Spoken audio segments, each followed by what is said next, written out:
Sudah naik. Baik, Assalamualaikum warahmatullahi wabarakatuh. Selamat pagi. Perkenalkan, saya Naila Diandra Kusuma dengan NIM A1B022043. Dan saya Wahyu Febrian Hidayat dengan NIM A1B022225. Yang saya hormati Bapak Zamroni Alfian Muhtarom, SEMM, selaku dosen pengampu mata kuliah Ekonomi Syariah. Kami dari kelompok 2 yang hari ini akan mempresentasikan terkait materi teori tentang harta dan permasalahannya.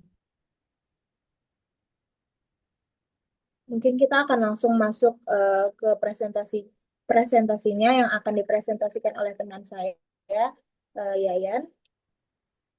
Terima kasih. Saya di sini akan mempresentasikan hasil dari diskusi kelompok kami. Pertama dengan latar belakang. Latar belakang, eh, mohon maaf saya ulang dari judulnya, teori tentang harta dan permasalahannya. Latar belakang di sini, permasalahan mengenai harta dalam kehidupan modern semakin kompleks. Globalisasi, perkembangan teknologi, sistem ekonomi kapitalis maupun sosialis, serta gaya hidup yang konsumtif menjadikan pengelolaan harta sering menyimpang dari nilai-nilai Islam.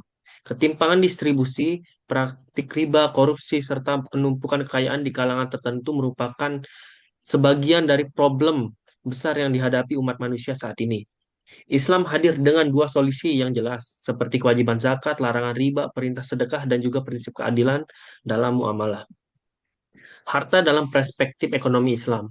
Ibnu Mazur dalam Lisan Al-Arab menjelaskan bahwa harta merupakan segala sesuatu yang sangat diinginkan oleh manusia untuk menyimpan dan memilikinya.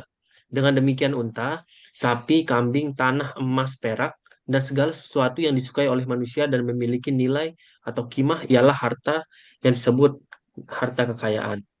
Bentuk dan jenis harta dalam Islam dilihat secara kasat mata atau bahkan dirasakan oleh manusia dapat dibagi sebagai berikut. Yang pertama ada barang bebas.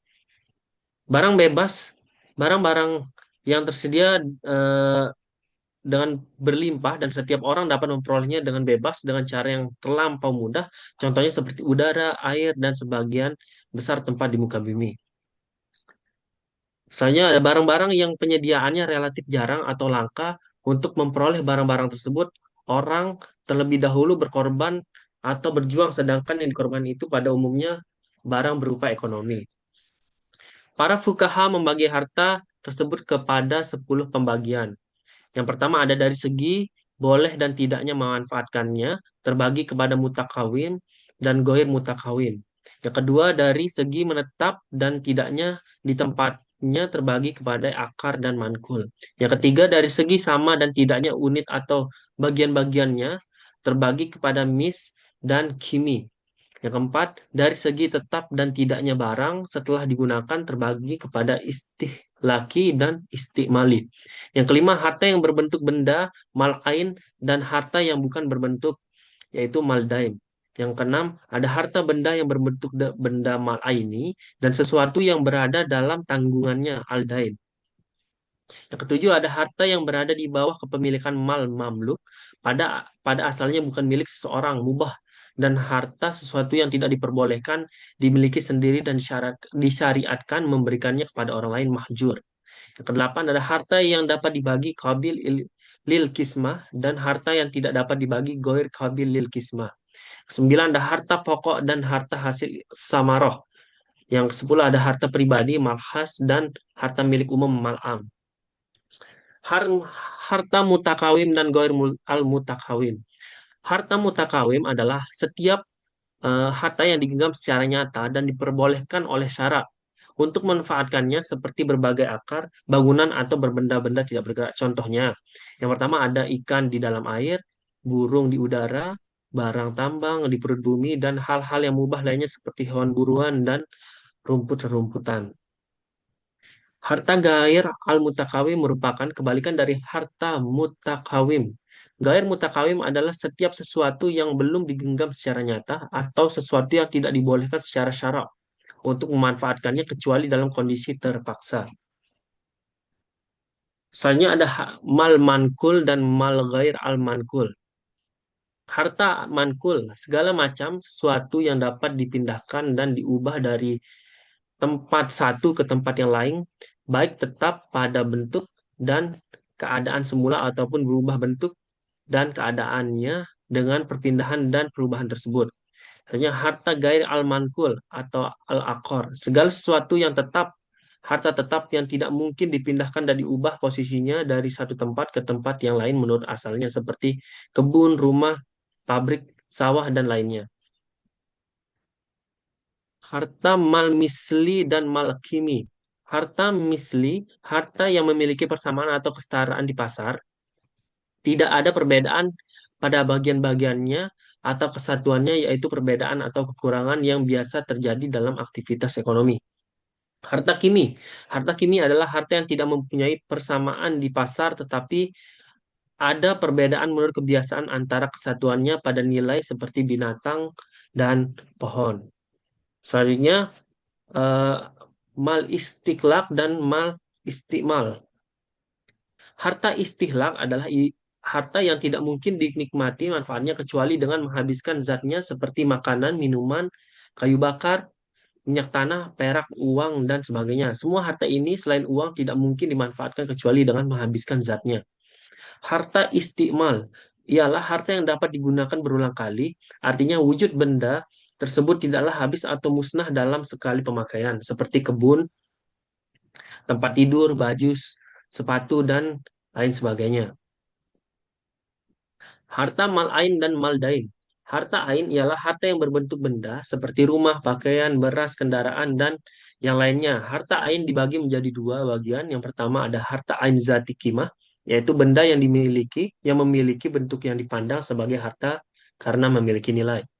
Yang kedua, harta ain goir zati kimah, yaitu benda yang tidak dapat dipandang sebagai harta karena tidak memiliki nilai atau harga, misalnya sebiji beras.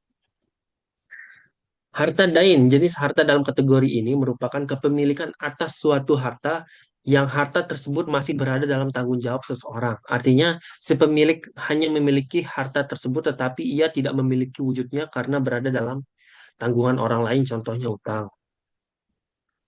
Mal aini dan mal naf'i. Harta al-aini ialah benda yang memiliki nilai dan berbentuk berwujud, misalnya rumah, ternak, dan lain-lainnya.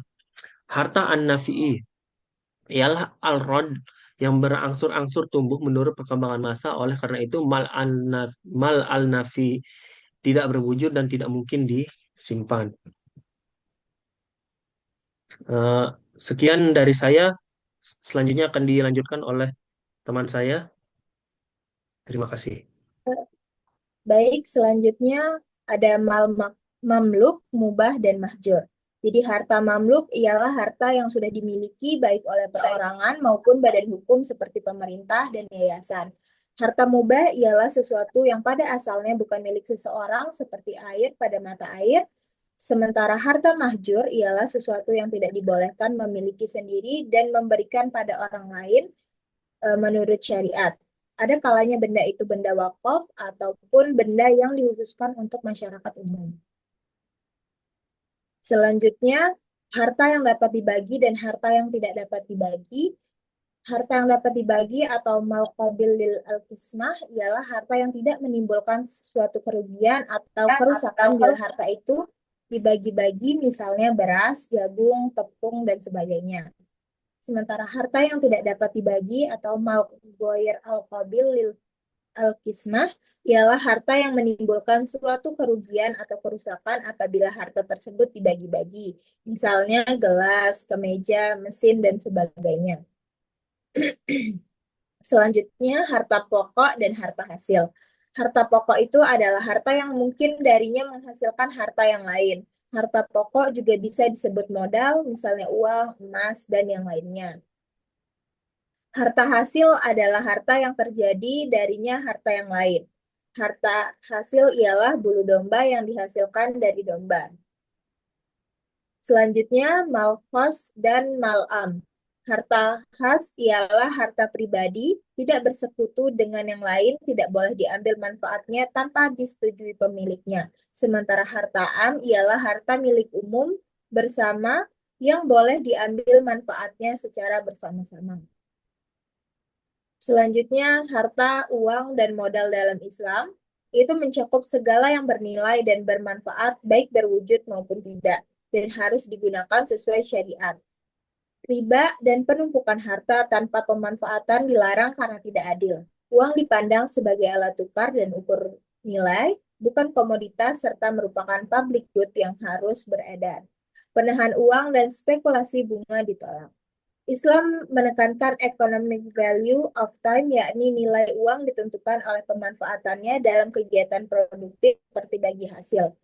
Modal adalah kekayaan yang menghasilkan eh, kekayaan baru, baik fixed capital atau mesin atau bangunan maupun working capital, yaitu bahan mentah, dan dianjurkan dimanfaatkan secara produktif guna mendorong ekonomi dan kesejahteraan. Selanjutnya, kedudukan dan fungsi harta dalam Islam. Dalam Islam, manusia memiliki fitrah mencintai harta, namun Allah Subhanahu wa Ta'ala adalah pemilik mutlak dan manusia hanya pengelola yang wajib memanfaatkannya sesuai syariat.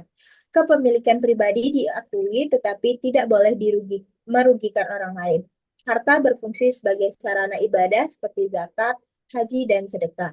Menjaga kesejahteraan keluarga, menyeimbangkan kehidupan dunia akhirat, serta menggerakkan ekonomi dan ilmu pengetahuan. Islam menekankan fungsi sosial harta melalui zakat, infak, sedekah, hibah, dan wakaf untuk membersihkan jiwa dan mendistribusikan kekayaan agar tidak berpusat pada orang kaya, sehingga harta menjadi sarana taqarrub ilallah dan bekal akhirat.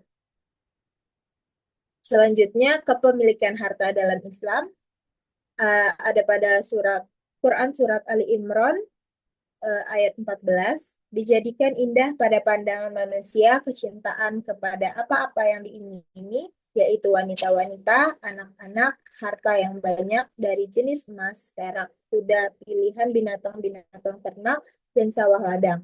Itulah kesenangan hidup di dunia dan di sisi Allah. Dan di sisi Allah lah tempat kembali yang baik, yaitu surga. Dalam Islam, kepemilikan harta memiliki prinsip khas yang membedakannya dari sistem kapitalisme maupun sosialisme. Islam menegaskan bahwa hakikat semua harta adalah milik Allah Subhanahu wa Ta'ala, sementara manusia hanya sebagai pemegang amanah. Oleh karena itu, kepemilikan dan pemanfaatan harta harus berada dalam kerangka syariah. Selanjutnya, bentuk kepemilikan harta. Para ulama membagi kepemilikan harta menjadi 5 macam, yaitu yang pertama, kepemilikan individu atau milkiyah fardiyah atau private property. Yang kedua, kepemilikan umum atau milkiyah ammah atau collective property. Yang ketiga, kepemilikan negara, milkiyah daulah atau state property. Yang keempat, kepemilikan mutlak. Yang kelima, kepemilikan relatif. Selanjutnya ada larangan dalam pemanfaatan harta. Islam melarang penggunaan harta untuk hal-hal yang tidak sesuai syariah, di antaranya yang pertama israf atau berlebih-lebihan dalam penggunaan harta. Itu ada pada Quran surat Al-A'raf ayat 31. Yang kedua, tabzir atau menghambur-hamburkan harta untuk sesuatu yang tidak bermanfaat. Ada pada Quran surat Al-Isra ayat 26 sampai 27. Yang ketiga, ada mengabaikan kewajiban syariat seperti zakat dan nafkah. Ada pada Quran surah Al-Baqarah ayat 267 dan 233. Yang keempat, menggunakan harta untuk tujuan negatif. Misalnya menghalangi orang dari jalan Allah. Ada pada Quran surah Al-Anfal ayat 36. Selanjutnya ada kedudukan harta dalam Islam. Harta memiliki kedudukan strategis dalam kehidupan seorang muslim, yaitu yang pertama sebagai amanah atau titipan Allah Subhanahu wa Ta'ala, yang kedua sebagai ujian keimanan apakah diperoleh dan digunakan sesuai syariat yang ada pada Quran surah Al-Anfal ayat 28, yang ketiga sebagai sarana ibadah seperti zakat, infak, sedekah, dan jihad. Ada pada Quran surah At-Taubah ayat 41. Selanjutnya, konsep kepemilikan dalam ekonomi Islam. Dalam Islam, kepemilikan atau al-milkiyah adalah hak seseorang atas harta dan manfaatnya selama diperoleh halal dan dimanfaatkan sesuai syariat. Konsep ini berada di tengah tidak sebebas kapitalisme dan tidak menolak kepemilikan seperti komunisme. Kepemilikan individu diakui tetapi disertai kewajiban seperti zakat, nafkah, dan larangan riba, penipuan, serta monopoli. Hakikat harta tetap milik Allah, manusia hanya pemegang amanah yang harus menggunakannya untuk kemaslahatan. Harta dihargai sebagai kebutuhan pokok yang dijaga bersama agama, jiwa, akal, dan keturunan. Namun bukan tujuan hidup, melainkan sarana meraih ridho Allah dan kesejahteraan bersama. Selanjutnya, permasalahan harta dalam Islam. Yang pertama, ada cara memperoleh harta haram. Yang kedua, distribusi harta yang tidak adil. Yang ketiga, penimbunan harta atau ihtikar. Yang keempat, cinta dunia dan materialisme. Yang kelima, masalah kontemporer. Selanjutnya, dampak harta halal dan haram. Dalam Islam, status halal dan haram harta sangat mendasar. Harta halal membawa keberkahan, sedangkan harta haram menimbulkan murka Allah, menghalangi doa, mengotori amal, hingga menjerumuskan ke neraka. Sumber harta haram meliputi perampasan hak, perdagangan barang haram, keuntungan tanpa usaha sah, dan praktek ekonomi yang melanggar syariat. Islam juga menekankan distribusi kekayaan yang adil melalui dua aspek, distribusi fungsional sesuai usaha dan distribusi personal untuk pemerataan proporsional.